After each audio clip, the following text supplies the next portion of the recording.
आपणकु Odisha students hub YouTube channel स्वागत।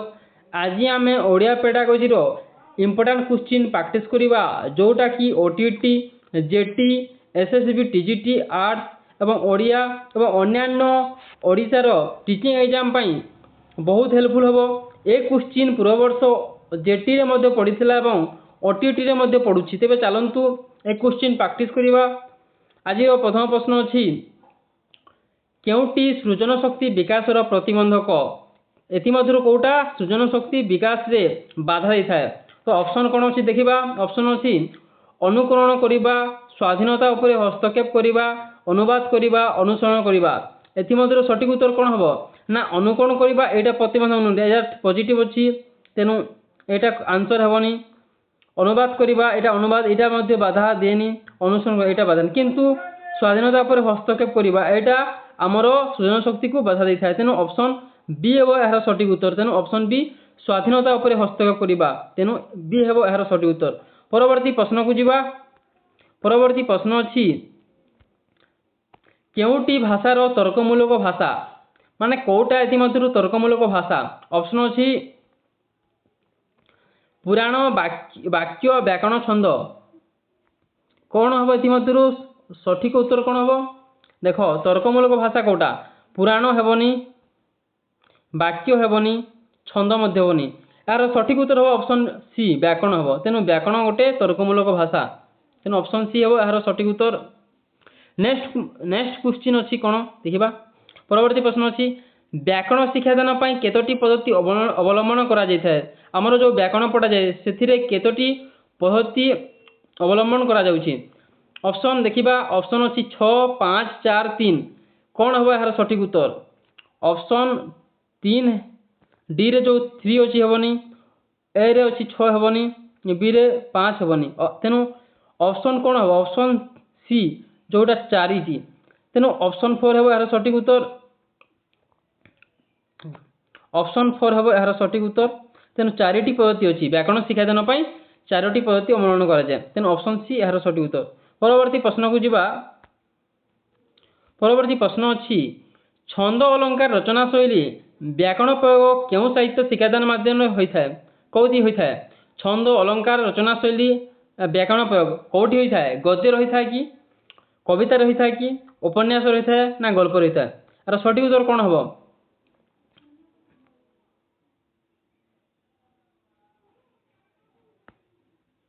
ना छंद अलंकार रचना शैली आमर गद्य तो होता न थाए कवितारे होता है कि हाँ कवितारे होता है तेणु कवितारे छंद अलंकार रचना शैली व्याकरण प्रयोग होता है से ऑप्शन बी हे यार सठिक उत्तर। परवर्ती प्रश्न अच्छी केउटी सठिक वर्णना वर्णना यहाँ सब टाइपिंग मिस्टेक होती सठिक बयान हवा कथा आशीर्वाद जो लिखाई यहाँ डी एमती हबार कथा एमती हर कथा तेणु एमध्य सब ठीक अच्छे तेणु ऑप्शन सी हे यार सठिक उत्तर। आशीर्वाद एपरी उच्चारण हम सब ठीक अच्छे तेणु एमध्य टाइपिंग मिस्टेक सब आंसर देती तेणु यहाँ सब हम तेणु आशीर्वाद हम। परवर्ती प्रश्न। परवर्ती प्रश्न अच्छी शिशुर चिंताधारा श्रृंखलित हवा यह क्यों शिक्षादान लक्ष्य। देख शिशुर चिंताधारा जदि श्रृंखलित हो यहाँ क्यों प्रकार शिक्षादान माने क्यों प्रकार शिक्षादान तार लक्ष्य अच्छी। ऑप्शन सी गीत उपस्थापना लोचना संलाप कौटा हम यार सठिक उत्तर कौन हम। देख शिशुर चिंताधारा श्रृंखलित किपरि होता है रचना लिखा द्वारा जदि से रचना लिखुची तेज तार चिंताधारा बढ़ी थाए और भल हिसाब होता है से रचना द्वारा होता है तेणु ऑप्शन सी यार सठिक उत्तर। परवर्ती प्रश्न को जीवा। परवर्ती प्रश्न अच्छी भाषार गठन संपर्क जानिबा क्यों शिक्षादान परिसर भाषार गठन संपर्क जानिबा क्यों प्रकार शिक्षादान परिसर कहुई। ऑप्शन अच्छी अलंकारिक साहित्यिक व्याकरणिक आविधानिक यार सठिक उत्तर कौन हम। भाषार गठन क्या द्वारा होता है अलंकार द्वारा होता है कि ना अलंकार साहित्यिक साहित्य मान लिखती आविधानिक ही नहीं था किंतु व्याकरणिक हिसाब होता है आम जो भाषा गठन करूँ जहाँ व्याकरण हिसाब होता है व्याकरण शुद्ध हिसाब होता है से ऑप्शन सी व्याकरण हम यार सठिक उत्तर तेणु ऑप्शन सी यार सठिक उत्तर। परवर्ती प्रश्न आड़क जा परवर्ती प्रश्न अच्छी केउटी अतिरिक्त साहित्य शिक्षादान लक्ष्य नुहे एमध्य कौटी अतिरिक्त साहित्य शिक्षादान लक्ष्य नुहे कौन हम यार सठिक उत्तर ऑप्शन अच्छी विषयगत ज्ञान विकास भाषार व्यवहार शब्द गठन कौशल शिक्षा चिंता शक्तिर विकास एमध्य कौटा ठीक हम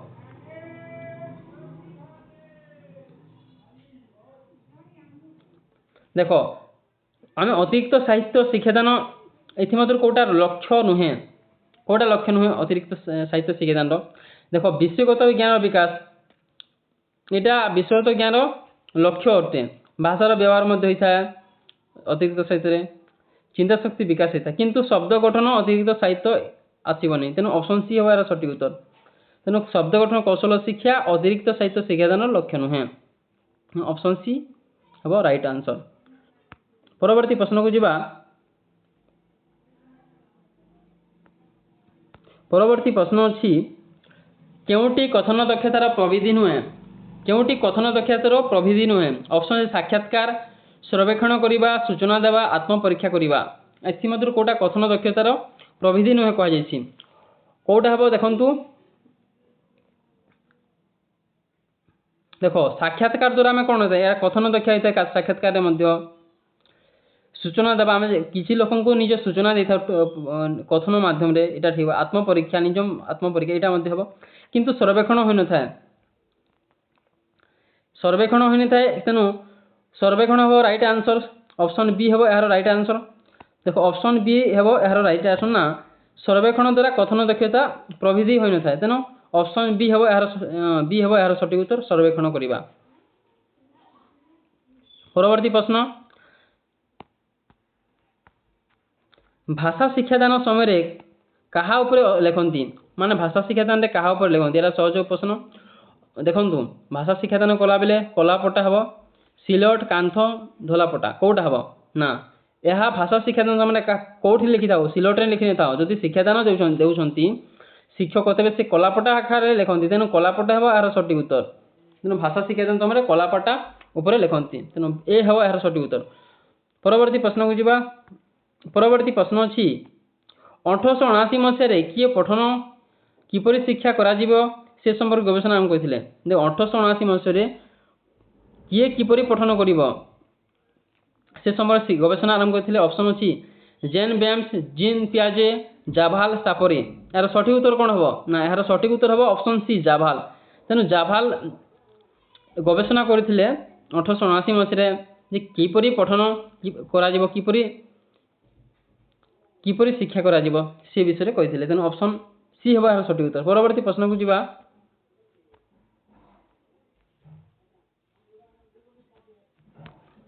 परवर्ती प्रश्न अच्छी क्यों दक्षता थिले वक्ता विषयवस्तु को शब्द योजना माध्यम द्वारा व्यक्त कर पारती माने कौ दक्षता थिले वक्ताटा विषयवस्तु को शब्द योजना माध्यम व्यक्त कर पारती ऑप्शन अच्छी पठन लेखन श्रवण कथन कौटा है सठिक उत्तर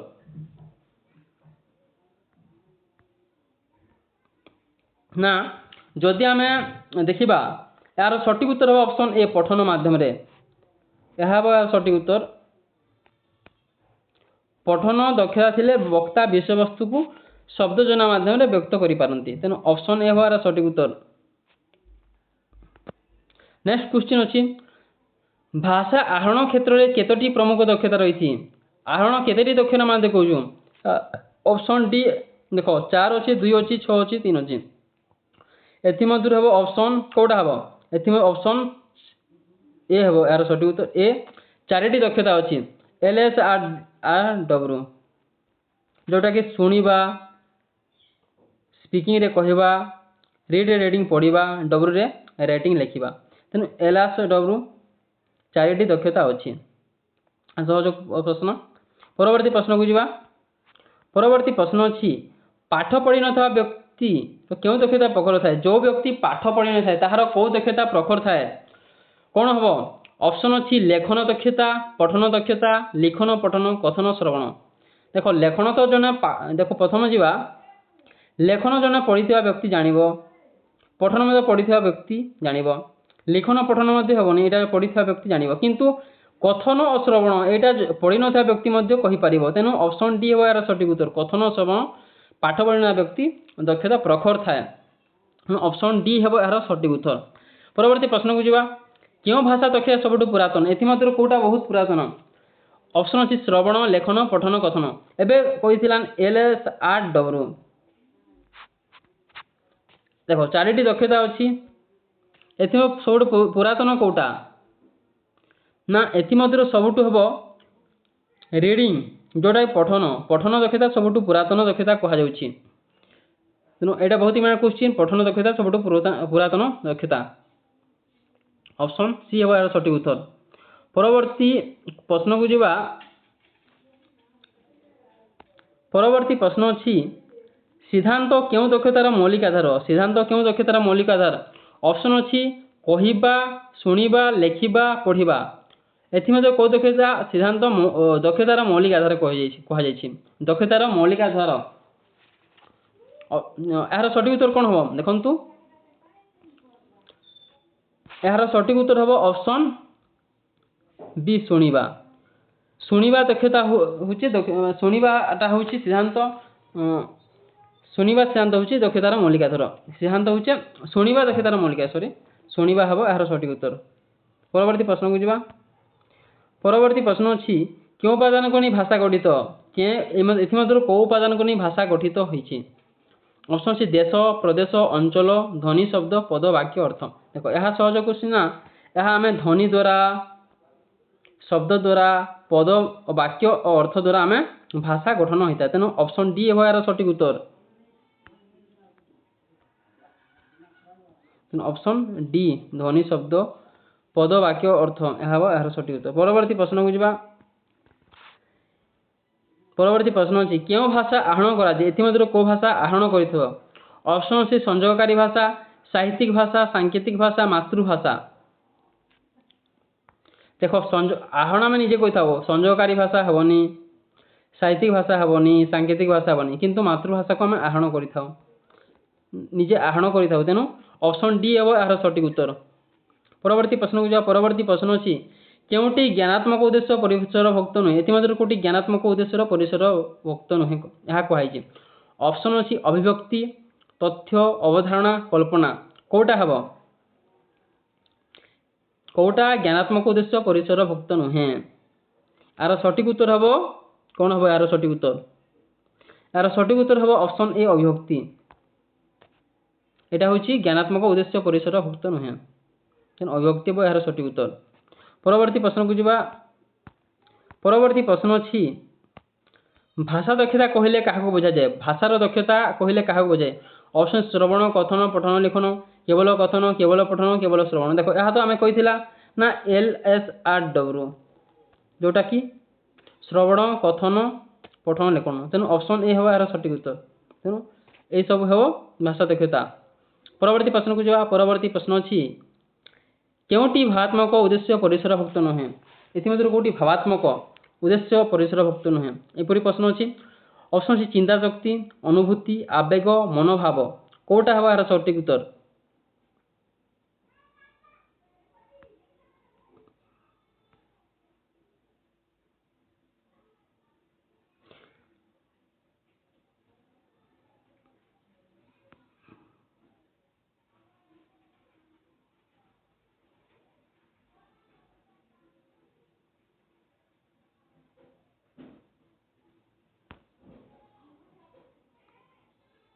सॉरी यार प्रश्न भूल अच्छी क्वेश्चन अन्य भाग अच्छी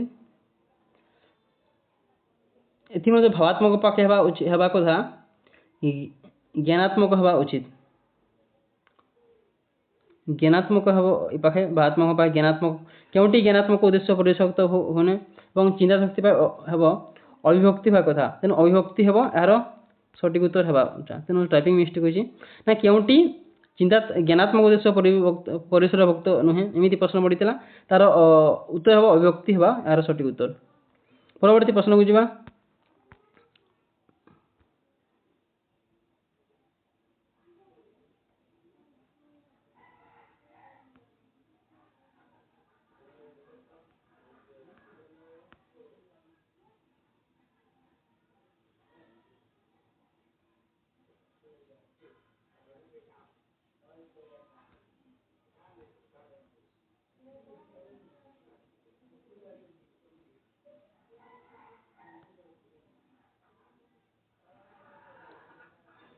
ପରବର୍ତ୍ତୀ ପ୍ରଶ୍ନ ଅଛି ସରି ଏଇଟା କ୍ୱେଶ୍ଚିନ୍ ଠିକ୍ ଅଛି। ଏହା ଅପସନ୍ ଏ ହେବ। କେଉଁଟି ଭାବାତ୍ମକ ଉଦ୍ଦେଶ୍ୟ ପରିସରଭୁକ୍ତ ନୁହେଁ? ଏହାର ସଠିକ୍ ଉତ୍ତର ହେବ ଚିନ୍ତା ଶକ୍ତି ହେବ। ତେଣୁ ଅପସନ୍ ଏ ହେବ ଏହାର ସଠିକ୍। ପରବର୍ତ୍ତୀ ପ୍ରଶ୍ନକୁ ଯିବା। ପରବର୍ତ୍ତୀ ପ୍ରଶ୍ନ ଅଛି ଭାଷାର ବିଶେଷ ପ୍ରୟୋଗ ସମୟରେ ଜ୍ଞାନ ଲାଭ କରିବା କେଉଁ ଉଦ୍ଦେଶ୍ୟ ଅନ୍ତର୍ଗତ? ଭାଷାର ବିଶେଷ ପ୍ରୟୋଗ ସମୟରେ ଜ୍ଞାନ ଲାଭ କରିବା କେଉଁ ଉଦ୍ଦେଶ୍ୟ ଅନ୍ତର୍ଗତ? ଅପସନ୍ ଅଛି ଶିକ୍ଷାତ୍ମକ, ଭାଷାତ୍ମକ, ଜ୍ଞାନାତ୍ମକ, ବିଜ୍ଞାନାତ୍ମକ। କୋଉଟା ଏହାର ସଠିକ୍ ଉତ୍ତର? ଭାଷାର ବିଶେଷ ପ୍ରୟୋଗ ସମୟରେ ଜ୍ଞାନ ଲାଭ କରିବା କେଉଁ ଉଦ୍ଦେଶ୍ୟ? ଏହାର ସଠିକ୍ ଉତ୍ତର କ'ଣ ହେବ? ଏହାର ସଠିକ୍ ଉତ୍ତର ହେବ ଅପସନ୍ ଡି ବିଜ୍ଞାନାତ୍ମକ। ମାନେ ଭାଷାର ବିଶେଷ ପ୍ରୟୋଗ ସମୟରେ ଜ୍ଞାନ ଲାଭ କରିବା ହେଉଛି ବିଜ୍ଞାନାତ୍ମକର ଅନ୍ତର୍ଗତ। ଅପସନ୍ ଡି ହେବ ଏହାର ସଠିକ୍ ଉତ୍ତର। ପରବର୍ତ୍ତୀ ପ୍ରଶ୍ନକୁ ଯିବା। ପରବର୍ତ୍ତୀ ପ୍ରଶ୍ନ ଅଛି ଭାଷା ବ୍ୟବହାର ମୌଳିକ ଲକ୍ଷ୍ୟ କ'ଣ? ଆମେ ଭାଷାକୁ ବ୍ୟବହାର କରୁଛୁ, ତାହାର ମୌଳିକ ଲକ୍ଷ୍ୟ କ'ଣ? ମୌଳିକ ଲକ୍ଷ୍ୟ କ'ଣ? ଅପସନ୍ ଭାବ ବିନିମୟ, ଅର୍ଥ ପରିପ୍ରକାଶ, ସଂଯୋଗ ସ୍ଥାପନ, ଏକତ୍ରୀକରଣ। ଦେଖ ଆମେ ଭାଷା କାହିଁକି ବ୍ୟବହାର କରୁ? ଏହାର ସଠିକ୍ ଉତ୍ତର ହେବ ଅପସନ୍ ଡି ଏକତ୍ରୀକରଣ। ଦେଖ ଭାଷା ଦ୍ୱାରା ଭାବ ବିନିମୟ ମଧ୍ୟ ହୋଇଥାଏ, କିନ୍ତୁ ମୌଳିକ ଲକ୍ଷ୍ୟ ଏକତ୍ରୀକରଣ ଏ ପାଖେ ଦେଇଛି ଅପସନ୍। ତେଣୁ ଏକତ୍ରୀକରଣ ହେବ ଭାଷା ଭାବ ବିନିମୟ ମଧ୍ୟ ବ୍ୟବହାର କରାଯାଏ, ଅର୍ଥ ପ୍ରକାଶ ପାଇଁ ବ୍ୟବହାର କରାଯାଏ, ସଂଯୋଗ ସ୍ଥାପନ ହୁଏ, କିନ୍ତୁ ଏକତ୍ରୀକରଣ ହେବ ଏଠାରେ। ଭାଷା ବ୍ୟବହାର ମୌଳିକ ଲକ୍ଷ୍ୟ ଏକତ୍ରୀକରଣ ହେବ। ପରବର୍ତ୍ତୀ ପ୍ରଶ୍ନକୁ ଯିବା। ପରବର୍ତ୍ତୀ ପ୍ରଶ୍ନ ଅଛି ବି.ଏସ୍. ବ୍ଲୁମ୍ ଅନୁସାରେ ଆଚରଣ ପରିବର୍ତ୍ତନ କେତୋଟି? ବି.ଏସ୍. ବ୍ଲୁମ୍ କେତୋଟି ଆଚରଣ ପରିବର୍ତ୍ତନ ଦେଇଥିଲେ? ଅପସନ୍ ଅଛି 6, 4, 2, 8। କୋଉଟା ହେବ? ଏହାର ସଠିକ୍ ଉତ୍ତର କ'ଣ ହେବ? ଏହାର ସଠିକ୍ ଉତ୍ତର ହେବ ଅପସନ୍ 2ଟି। ତେଣୁ ବି.ଏସ୍. ବ୍ଲୁମ୍ 2ଟି ଆଚରଣଗତ ପରିବର୍ତ୍ତନ ଦେଇଥିଲେ। ତ ଆଜି ଆମେ ଓଡ଼ିଆ ପେଡାଗୋଜିର ଇମ୍ପୋର୍ଟାଣ୍ଟ କ୍ୱେଶ୍ଚିନ୍ ପ୍ରାକ୍ଟିସ୍ କରିବା, ଯୋଉଟାକି ପୂର୍ବ ବର୍ଷ ଜେଟିରେ ପଡ଼ିଥିଲା। ନିହାତି ଆପଣମାନଙ୍କ ପାଇଁ ବହୁତ ହେଲ୍ପଫୁଲ୍ ହେବ। ତେବେ ଆମ ଚ୍ୟାନେଲକୁ ଯଦି ପ୍ରଥମ ଥର ପାଇଁ ଆଇଛନ୍ତି ତେବେ ସବସ୍କ୍ରାଇବ୍ କରିନିଅନ୍ତୁ। ଆଉ এই ଭିଡ଼ିଓ ଯଦି ଭଲ ଲାଗିଛି ତେବେ ଲାଇକ୍ କରନ୍ତୁ ଏବଂ କମେଣ୍ଟ ମାଧ୍ୟମରେ ନିଜ ମତାମତ ଦିଅନ୍ତୁ। ରହୁଛି, ଧନ୍ୟବାଦ।